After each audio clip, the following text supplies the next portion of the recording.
Hello, everybody, and welcome. I'm Peter Goldstein, founder of We Did It Health, where our mission is to inspire hopeful curiosity in our friends and loved ones for a lifestyle that serves them, serves the planet, and animal compassion. So I have a very special guest with us today. Uh, and I will introduce you. This is Dr. Fuhrman. Uh, who's been a leader of in the whole food plant-based world for decades.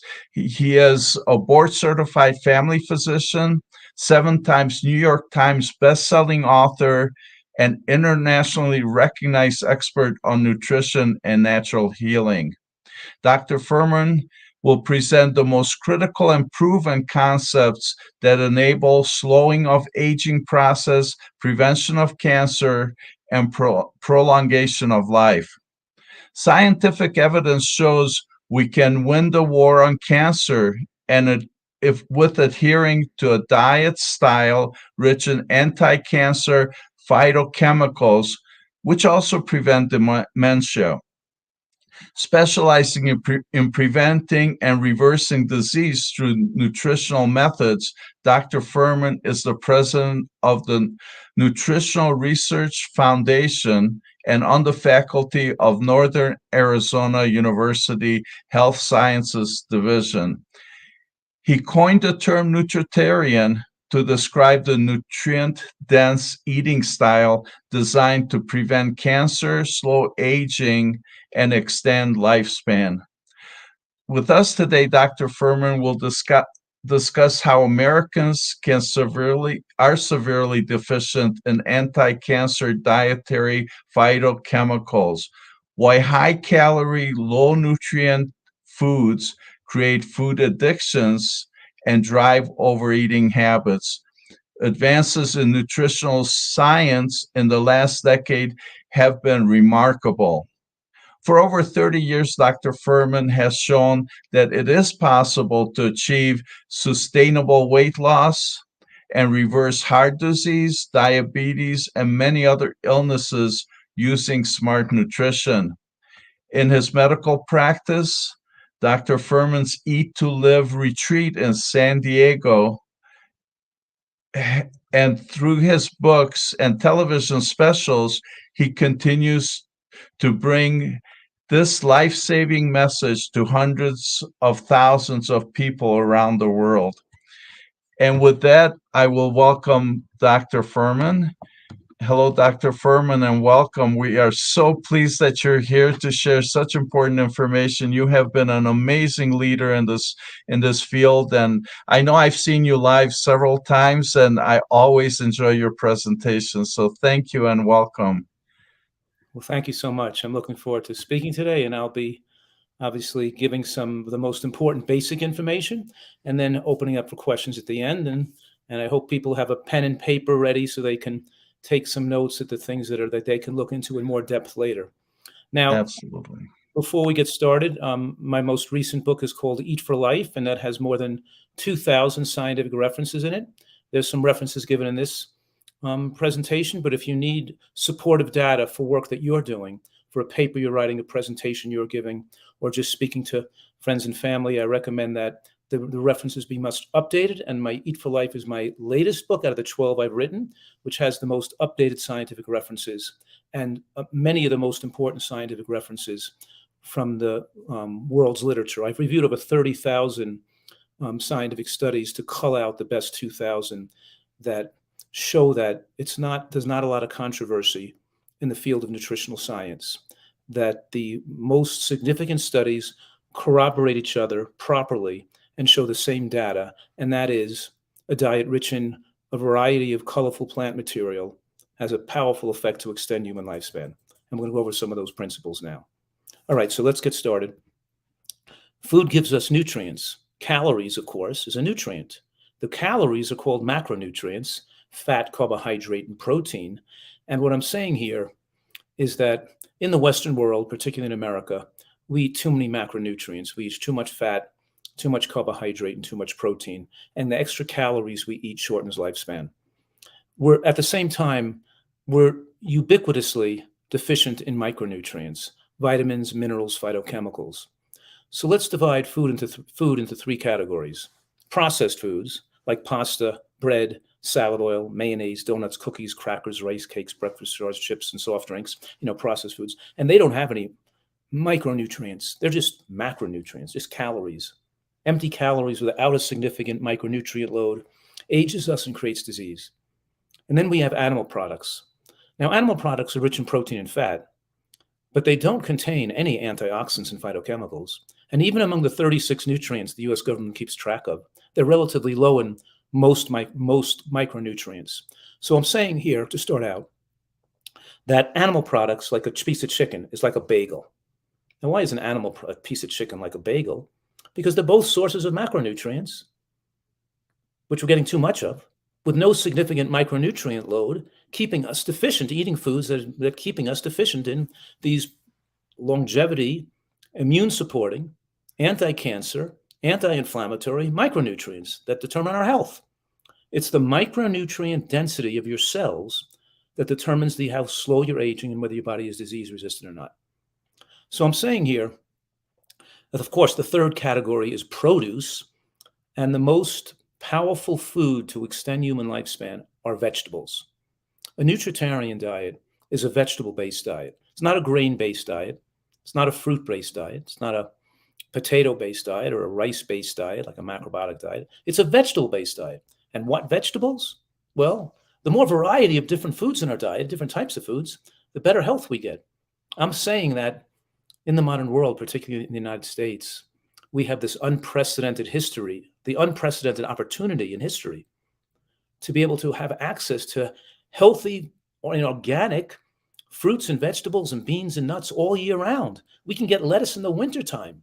We can get frozen blueberries. We can get nuts and seeds. We can get beans and dried beans. We have access to all this great food, and we don't have to have heart attacks and strokes and cancers.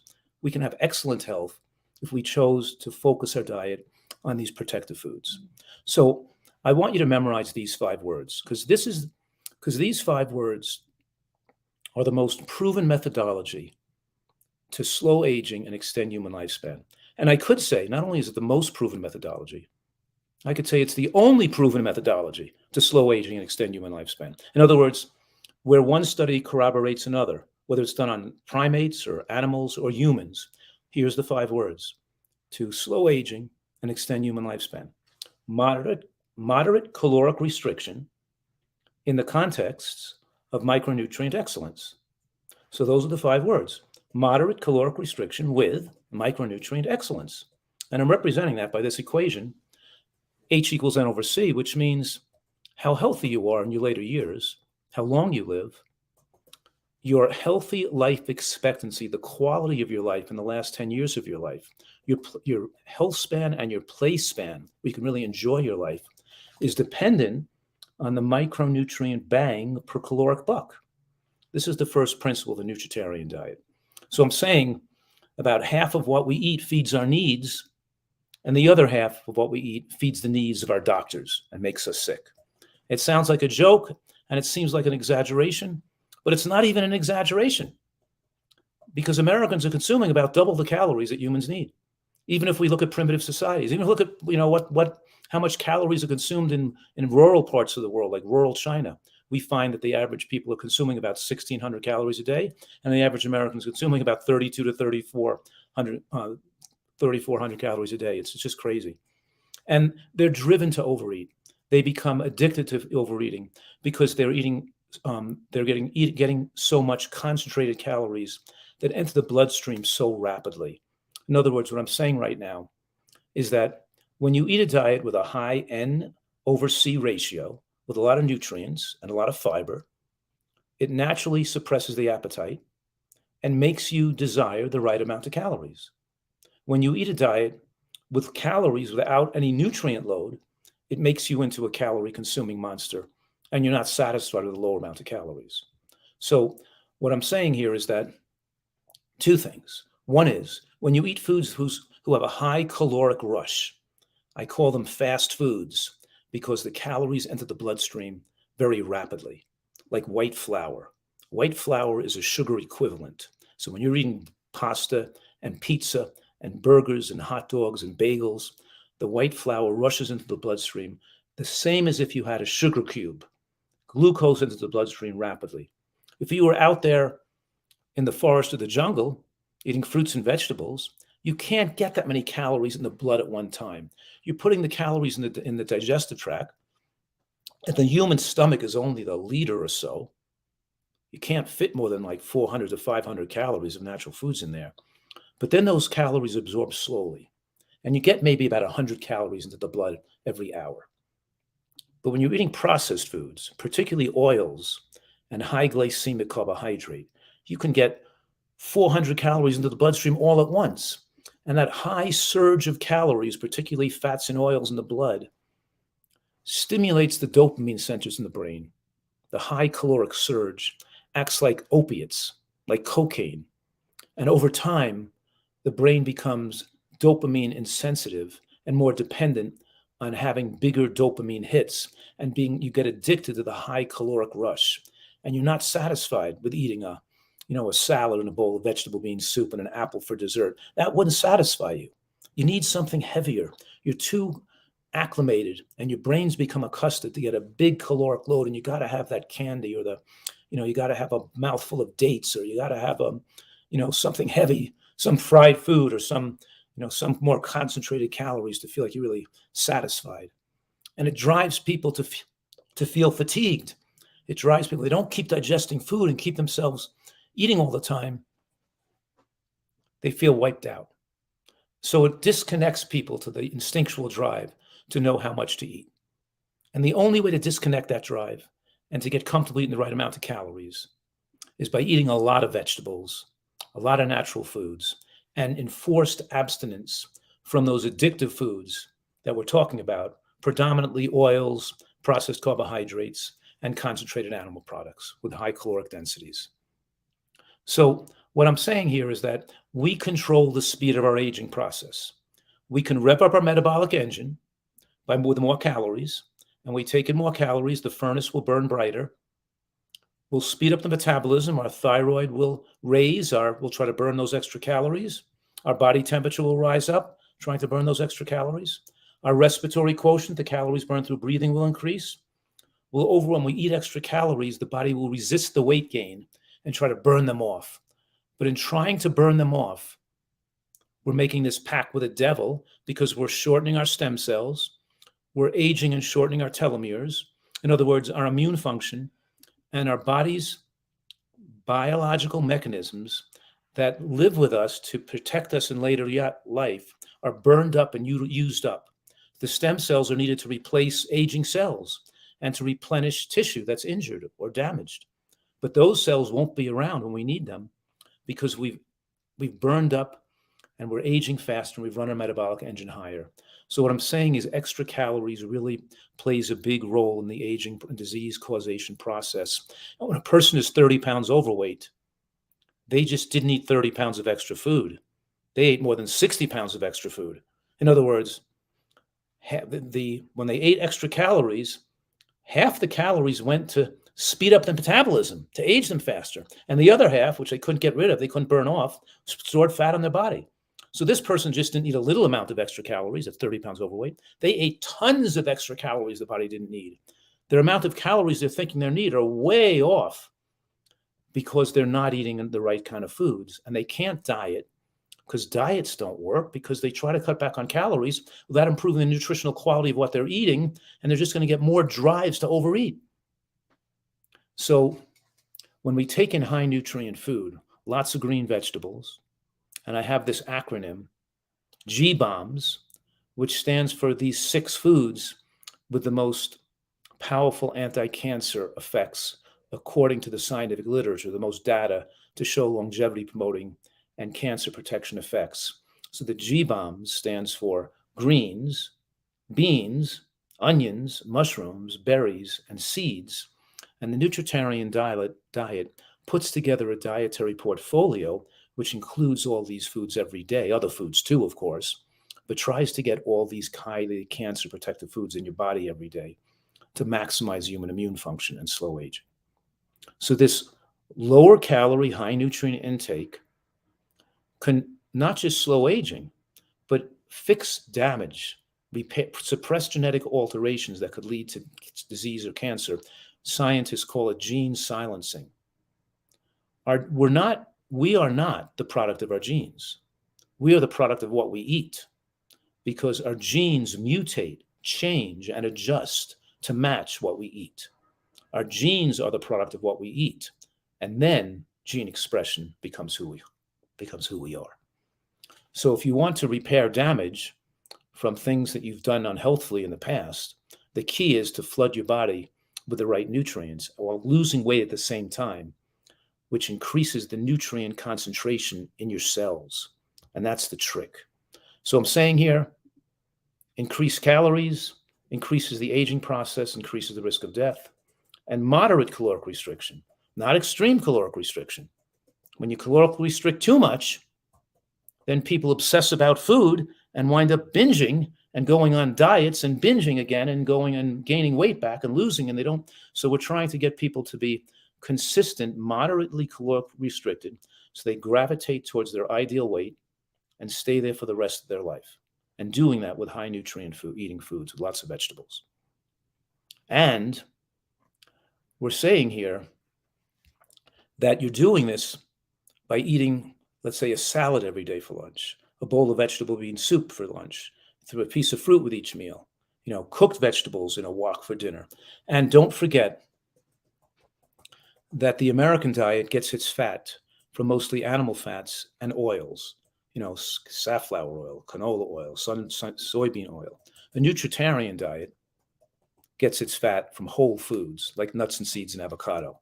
That's a huge difference, because when you get your fat from nuts and seeds and avocado and not from oils, the calories don't flood the body real fast. They come in slowly, little bit at a time, and the body can preferentially burn them for energy and not store it as fat.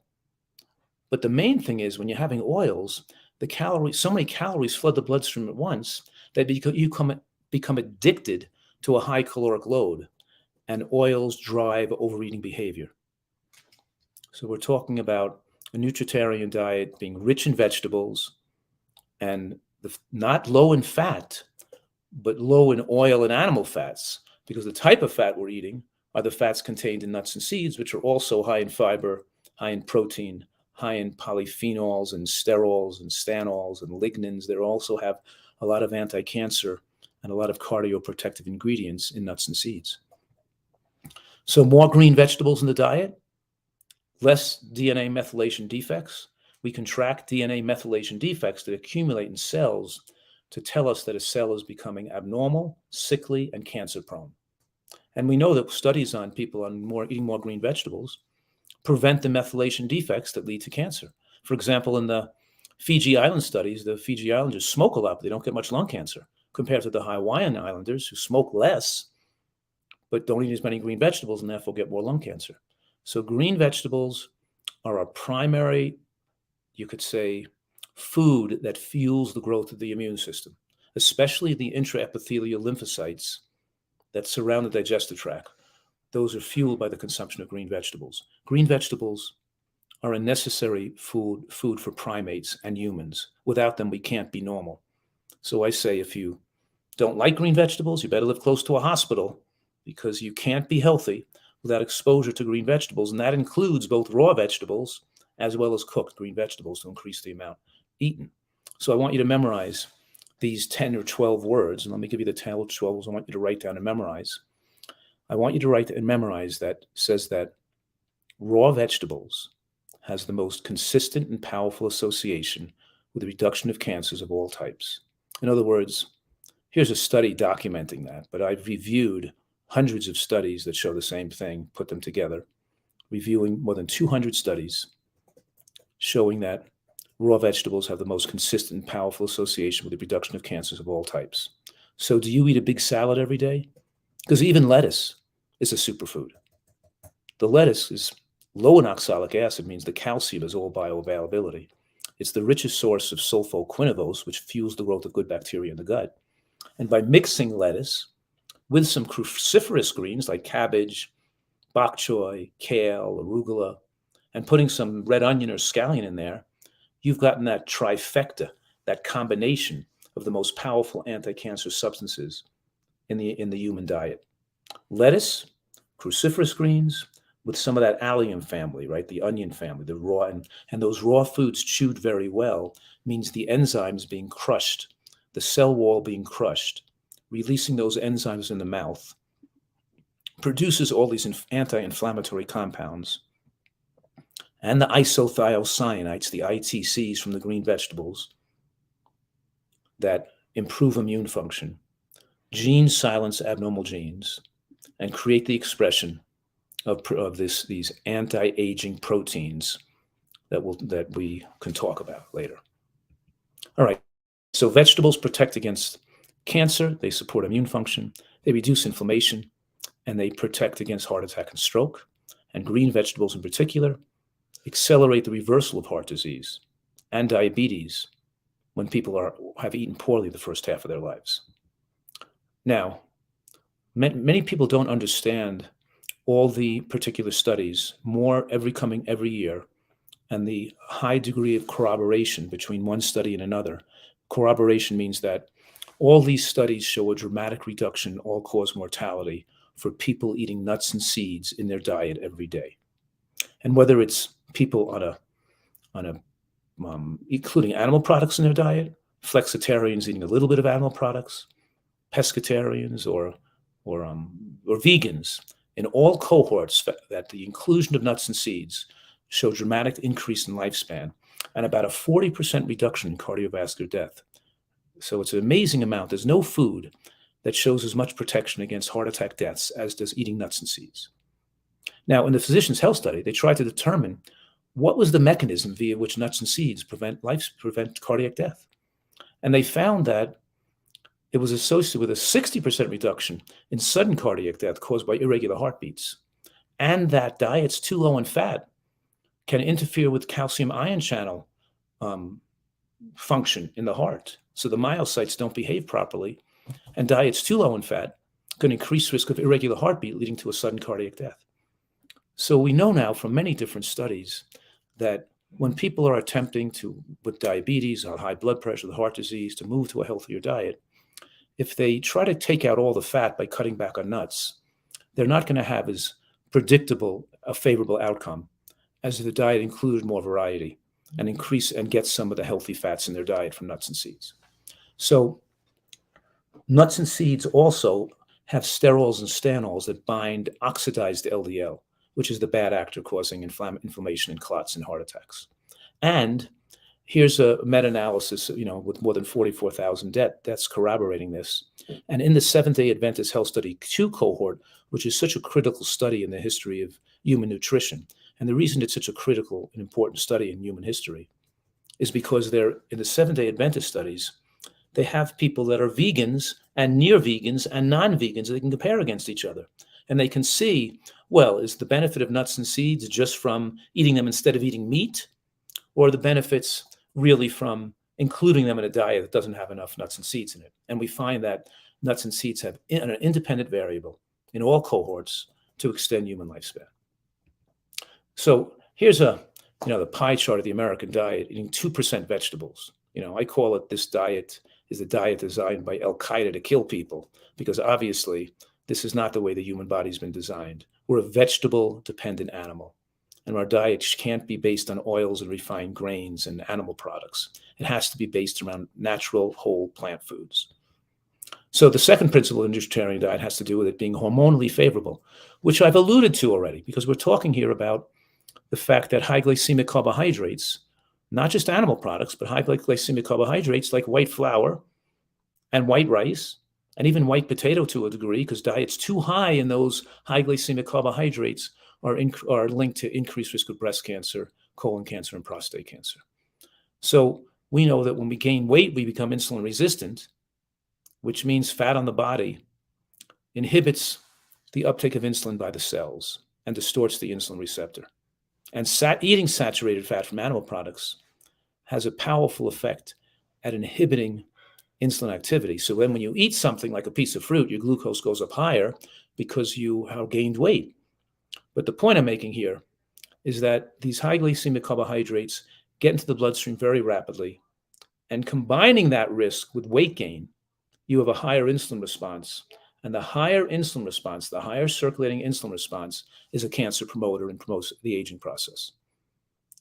So what I'm saying right now is that in order to have a low insulin response and respond to carbohydrates, we have to keep ourselves relatively thin, which means a male body fat should be below 15%, and a female's body fat should be below 25%. As your body fat goes above for a male above 15 and a woman for above 25, as it goes a little bit higher and a little bit higher and a little bit higher and a little bit higher, you're in a pre-diabetic state because you have higher levels of insulin. Glucose may be perfectly normal because your body's just producing extra insulin. It's not for years of being the beta cells being overworked that the glucose, that the insulin production starts to poop out a little bit, and the glucose level starts to rise. I'm saying all overweight people are pre-diabetic because they all have excessive insulin production. And I'm saying there's no such thing as a healthy overweight person. Because when you're overweight, you're producing more estrogen. And your estrogen-testosterone ratio is off. And when you're overweight, you're producing more insulin. And when you're overweight, fat cells produce more pro-inflammatory compounds, like cytokines and lipokines, which interfere with immune function, throw more waste products into the body, and age you faster and increase risk of cancer. So eating healthfully, eating the right foods, and eating the right amount of foods are basic principles that people have to realize that we can't escape from. We can't escape from the biological laws of cause and effect. And unfortunately, we are what we eat, and we can control our health destiny. So we're saying here that high glycemic load foods are linked to cancers and heart attacks, and the insulin resistance is a negative factor, and body fat, and particularly eating saturated fat, like the fats from animal products, which then also produce gram negatives. And more animal protein means more production of bacteria in the gut that produces more pro-inflammatory bacteria, especially gram negatives, and produces factors like TMAO, trimethylamine oxide, which then as an inflammatory substance increases the risk of heart attack and cancer. Now, the other thing is that when we eat more beans in the diet, and if we score carbohydrates on a hierarchical scale of quality, we find that peas, lentils, and beans have more anti-cancer substances in them. They have more inositol pentacus phosphate, which the immune system uses to identify and kill abnormal cells. And they have more resistant starch and slowly digestible starches, which means we're getting the carbohydrate we're getting from beans do not raise the glucose level in the blood. They keep it lower, they're lower glycemic, and the carbohydrate in beans produce more production of beneficial bacteria in the gut, and we don't require a high insulin response. So beans, lentils, and peas have the most slowly digestible carbohydrates, and they also have the most resistant starch. Now, resistant starch is resistant to enzymatic degradation, which means that the resistant starch doesn't enter the body as calories. About 90% of those calories pass through and go into the toilet bowl. So you feel satiated and you feel like you ate the food, but then the calories never come in. So they're a very favorable food for a person looking to lose weight. And they're also great foods for us athletes who want extra protein and extra strength. And they sustain people to not to want to keep eating it all the time and not to want to snack all day. What I'm saying right now is when you eat green vegetables, which are high in protein, when you eat nuts and seeds, which are high in protein and fat, but slowly absorbed, and when you eat beans, and you eat those three foods in the same meal, it's very satiating. And with 400 calories or 400 to 500 calories, you can go for 5 hours without feeling you need to eat again. It keeps people sustainedly feeling satisfied because these nutrients are slowly absorbable and keep the body evenly fueled. And they give the body rich in protein. So in other words, we get a lot of plant protein from these foods because we're trying to avoid animal protein, because animal protein has a very different response. When you eat animal protein to get a protein, it produces insulin-like growth factor 1 too high, excessive production of IGF-1, which then also promotes cellular replication, and like insulin, promotes angiogenesis, and is one of the ingredients in the witch's cauldron of cancer causation. So lower levels of IGF-1 in the blood extends lifespan, and more sugar and white flour in the in the diet also increases IGF-1. But the most powerful factor pushing up IGF-1 are animal products and dairy products. That's why the countries around the world that eat the most dairy have the most breast cancer, for example. But in any case, plant protein doesn't raise IGF-1 to dangerous levels. It just gets it up to the level where it should be and doesn't continue to push it excessively. But animal protein, when you have extra calories that are high biological protein, the body can't convert it as easily into fat and burn it as energy as easily. It more readily converts it to hormone, which then drives muscle growth and fat growth and produces excessive growth in the human body, which then leads to cancer cells to proliferate. So it's one of those ingredients that permissively allows cancer cells to glean a blood supply and to spread and metastasize. So IGF-1 breast cancer, really well accepted pool data from various studies, IGF-1 in prostate cancer, the most common cancers, always have high IGF-1 present. In other words, animal protein is a necessary ingredient to drive these cancers. And the same thing true with these studies on cardiovascular disease and on higher animal protein diets. Here's a particular study with hundreds of thousands of people included, following them for many decades to look at the hard endpoint of death. In other words, these studies have more credence because we're following people for decades with large numbers, seeing how long they live and what they die of. And here we're seeing cardiovascular events and cardiovascular deaths being in a dose-dependent relationship, being related to higher animal products, from a 0 on a vegan diet to a 20 to an Atkins or a type of carnivore, a paleo diet. For the most animal products to the least, we see every step of the way increased risk of heart attacks as people increase more animal products in their diet. And we're now in the year, we had it in 2014, in 2016, in 2018, 2021, and 2023. Every 2 years, we've seen more and more studies. What we're studying diets where the researchers are modulating the protein, either giving more plant protein from beans and nuts or greens, and giving more animal protein from meats and chickens and fish and eggs. And we see that as animal protein goes up, people have shorter lifespan. So here's a study showing an increased risk of death for people with a higher protein group compared to the lower protein group. And then we have later studies, of course, years following up. Here's a study in 2018 showing a 25-year follow-up, showing more animal protein, more death, more plant protein, longer lifespan. And the reason why these studies are so important and so critical is because people can argue that, meat's not so bad, because here's a study where people cut back on meat and there wasn't definitively more deaths. Well, they cut back on meat, but they ate more chicken instead. And switching meat to chicken doesn't lead to a switch of better outcome. So almost all the studies that we look at, if we look up a research and going, modulating red meat intake or modulating meat intake to see how much you can live longer, you don't show much benefits because they didn't substitute beans or nuts or vegetables for meat. They substituted chicken for meat. That's why they didn't show a lot of benefits. But these studies done that I'm demonstrating here are studies when they reduced animal protein and modulated plant protein from meat. They didn't put chicken in place of meat. They put beans and nuts in place of meat. So it's all depending on what are you substituting for the meat?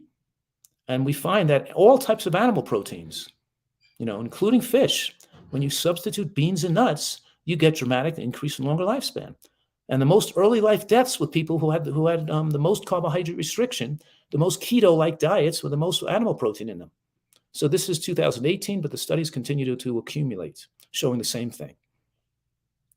And that is when we eat a diet rich in phytochemicals, so this is a review slide, when you eat a diet rich in phytochemicals and you exercise regularly and you're a favorable body weight, which leads to, because of moderate caloric restrictions, you're not eating more calories than the body needs, then we maximally fuel and develop these longevity proteins like SIRT1 and AMP kinase that prevent inflammation, maintain the telomeres in the stem cells for use in later life, and slow the aging process.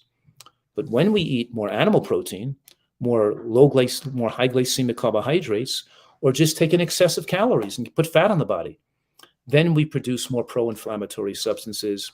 We activate cancer-promoting genes. we raise the risk of angiogenesis, which means blood cells now grow to fuel the growth of cancer cells, deliver oxygen and nutrients to cells that are replicating and growing. And mTOR is elevated in 100% of invasive cancers. So we know how to activate and turn on invasive cancers. We just give people more animal protein and high glycemic carbohydrates, like a pizza or a burger or a ham and cheese sandwich or macaroni and cheese. We know how to turn cancer on, and we know how to turn cancer off.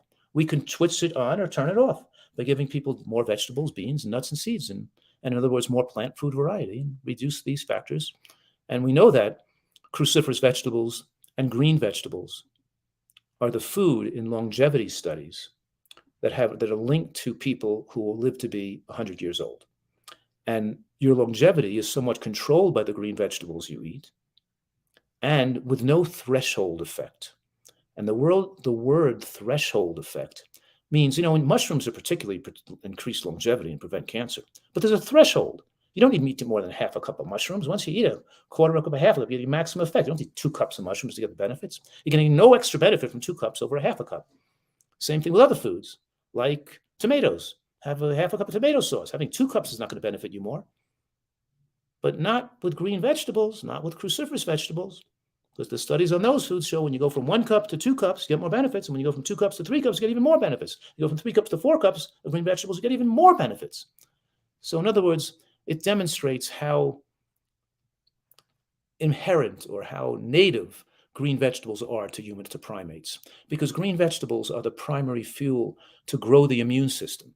And the immune system grows, these intraepithelial lymphocytes grows in the villi of the small intestines and supported by the growth of these factors in green vegetables. Here you can see on the left the aryl hydrocarbon activity being activated by green vegetable substances in green vegetables. And there on the right, immune system atrophy, exposing our risks to viruses, bacteria, and even toxic and infectious agents when we don't have green vegetables in the diet.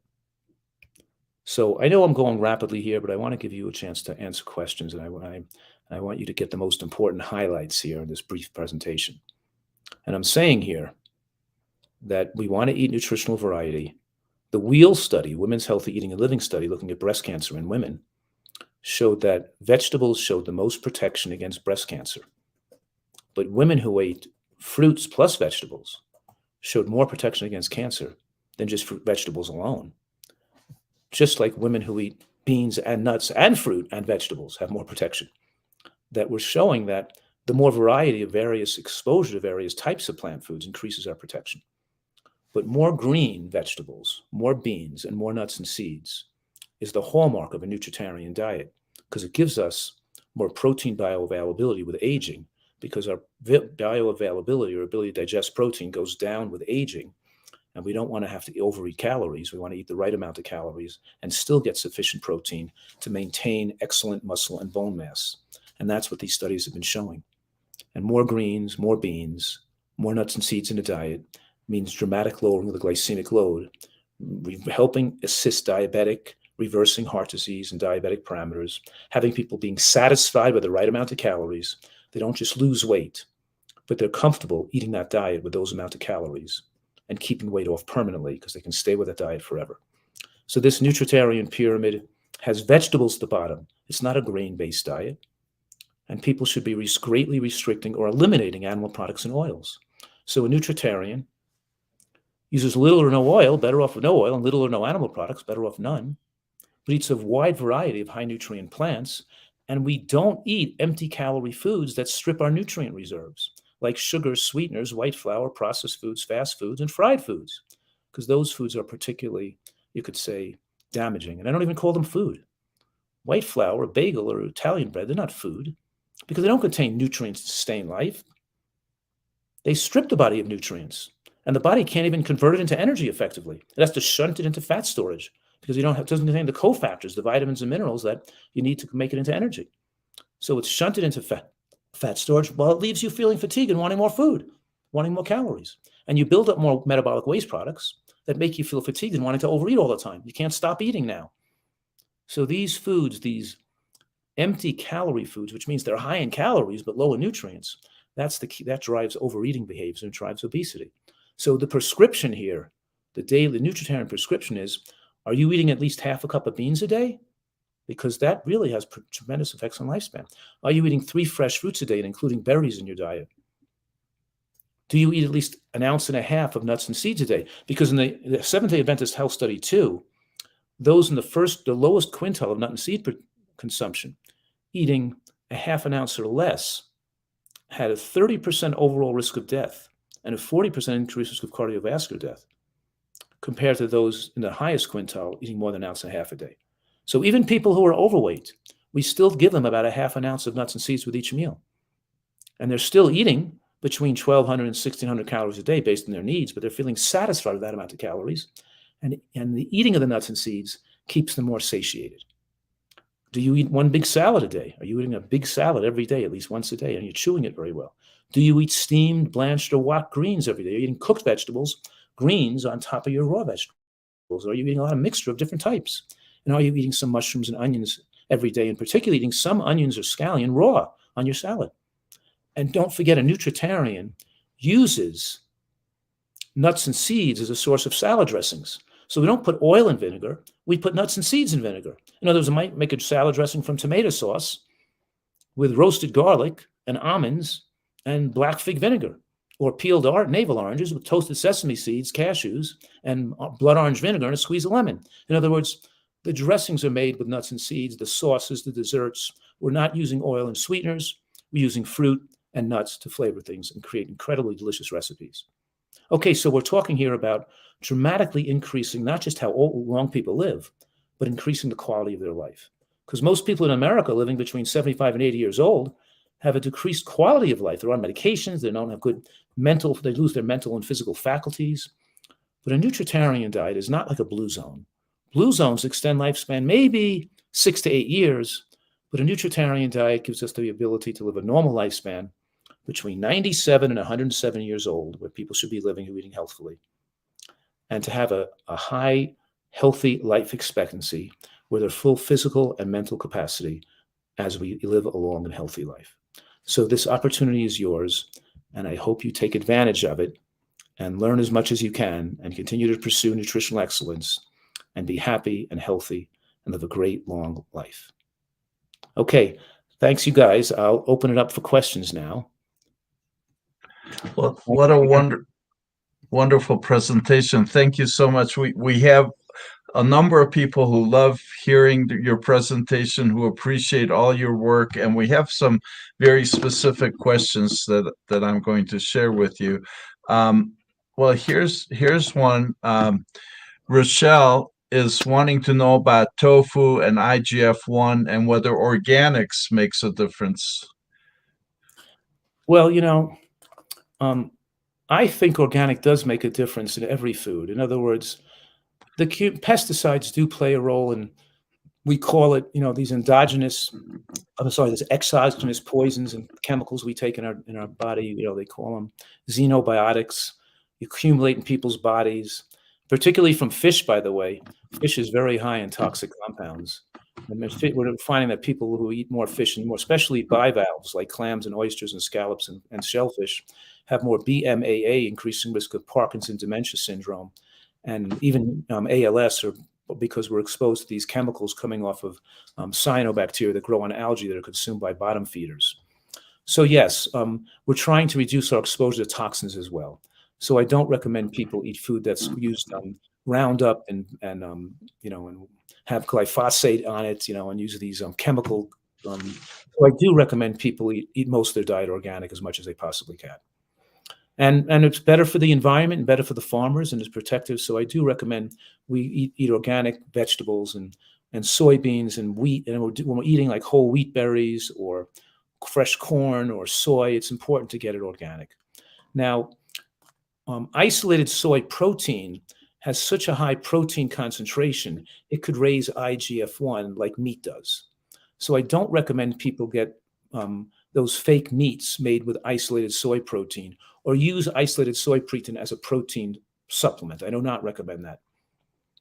But tofu, tempeh, and soy milk are not made from isolated soy protein, and they do not raise IGF-1 unfavorably used in moderate amounts.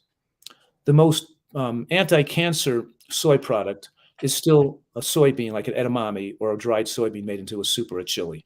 So still, we're trying to get people to eat whole foods, but you can use some amount of tofu or soy milk, which are made from soy milk, but not the whole bean. But if you possibly can, use some of the whole bean and recognize that it's a variety of beans we want in our diet. And when you're eating a variety of beans, you're not eating all soy, you're eating lentils and chickpeas and azuki beans and red kidney beans and soybeans. And it's that variety of beans that gives us the best health. So soy is okay to be included in that variety, and it has beneficial effects to extend lifespan, and it has anti-estrogenic effects on breast tissue, has dramatic protection against breast cancer and prostate cancer. So it's a good food. Beautiful. Here's another question having to do with fruits and cruciferous vegetables. The body digests fruits easier than cruciferous vegetables. And then JJ goes on to say, should we juice vegetables, or is it important to eat them whole to get all the benefits? You get the most. It's okay to juice them, and I sometimes add vegetable juices to people who are newbies. They're coming into this diet brand new, and maybe they're trying to reverse a disease like headaches, chronic mental fog, depression. They have an autoimmune disease, or they have some early stage cancers, and I want to get the nutrients into their body faster. So I add vegetables. I give them a juice that has cruciferous greens from bok choy and lettuce and cucumber and celery and beet and carrot. I give them this try 3-part juicing, and I get, but it's not necessary for people who are eating a healthy diet long-term to be juicing. It's just mostly to get the nutrients up when people are starting out, because I want to speed up the process of healing, let's say.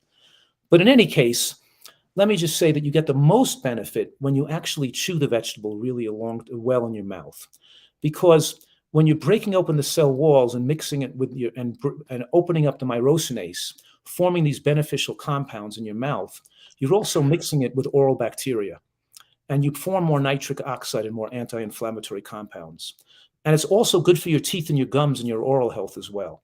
And it's better also for the health of the bacteria in the digestive tract. So the best thing to do is if you can eat a big salad every day, and we chop up the salad with like a rolling, we chop it up and then we eat the chopped salad. So we have a lot of raw greens, and I tell all the people who are eating at the retreat, it's okay, it's socially acceptable to remind each other to chew better and be mindful that we're trying to chew the salad into a liquid in our mouth, as if we're putting it in a Vitamix or a blender. We're trying to liquefy the food. So it's okay to juice or to blend, but it's best to eat it a salad every day that you really chew, and you chew it super well. That's the best thing you can do. Dr. Fuhrman, I'd like to ask you about your retreat. I've heard some amazing stories. Can you share some of the experiences people have and the kinds of remarkable and miraculous recoveries that you witnessed and helped people experience? Sure. And the main thing is that many hundreds of thousands of people have done this on their own through reading books, watching videos, getting support on the internet.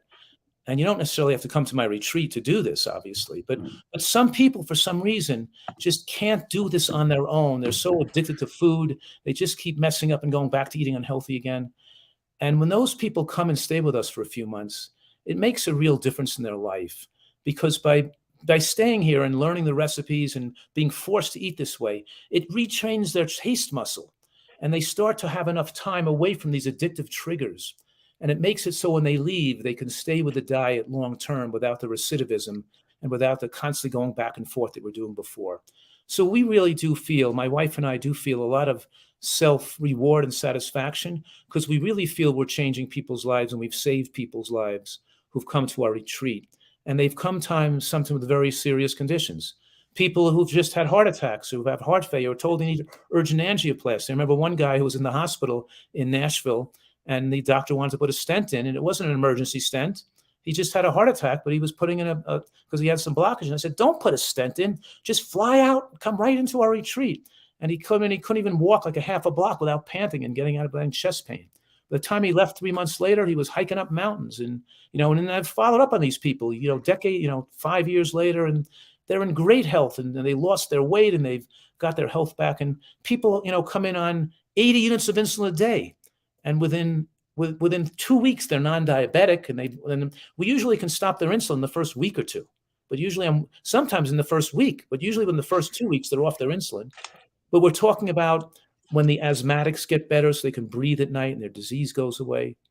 when the people with fibromyalgia and other tissue diseases like mixed connective tissue disorder or psoriasis or psoriatic arthritis, we're talking about it's not just losing weight and getting rid of high blood pressure, heart disease, and diabetes. It's also recovering from pain. And people come here because they can't walk, or they have bad knees, they have bad hips, bad backs, bad ankles, and we feed them right, we lose weight, and we do physical therapies on them too. We align their feet, we give them a shock waves machine to get their muscles, we do some modern technology to increase healing in the joints, and we rejuvenate their body so they can live, they can start walking, hiking, enjoying life again. So we like enjoy what we do because we love to see that transformation in people from not really living life to getting back to fully living in a rewarding life again. That's beautiful. On a separate note here, we have a question about cardiovascular disease and eating nuts and seeds. So should people with cardiovascular disease still be eating nuts and seeds? Well, I tried to mention that in this presentation, like I do with all my presentations, because I think it's really damaging and hurtful to people to be taking nuts and seeds out of their diet when they have heart disease, advanced heart disease. It increases the risk of sudden cardiac death. And it's a myth based on, one or two small studies. We have large studies from around the world. And my experience has been, I've published data on reversal of heart disease utilizing judicious amounts of nuts and seeds in the diet, showing just as good or better results. And just because you can reverse heart disease using a diet not as good doesn't mean we should put a diet that restricts nuts and seeds, which increases risk of other problems, particularly irregular heartbeats, like atrial fibrillation and even sudden cardiac death.